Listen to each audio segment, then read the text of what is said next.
Hi అండి, అందరికి నమస్తే అండి. ఇది sliding plate spider man toy అండి. ఇది విత్ లైటింగ్ తోటి భలే డిఫరెంట్ టాయ్ అనమాట, యూనిక్ టాయ్.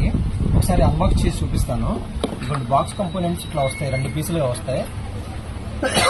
దీన్ని ఇట్లా ఫిక్స్ చేసేసుకుంటున్నానండి. ఇదిగోండి ఇక్కడ ఇట్లా గట్టిగా ప్రెస్ చేసేస్తే ఫిక్స్ అయిపోద్ది, ఇట్లా ఫిక్స్ అయిపోద్ది అనమాట.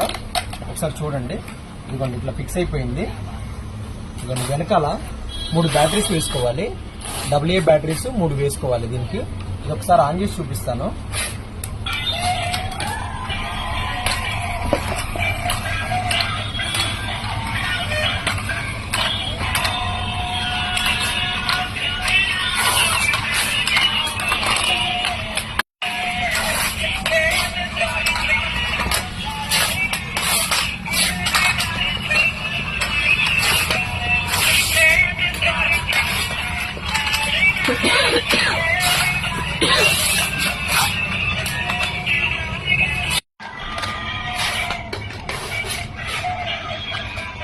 ఇదిగోండి ఈ టాయ్ వచ్చేసరికి 1000 రూపాయలు పడుతుందండి, 1000 రూపీస్ అనమాట. ఈ టాయ్ మంచి పర్ఫార్మెన్స్ ఉంటుంది.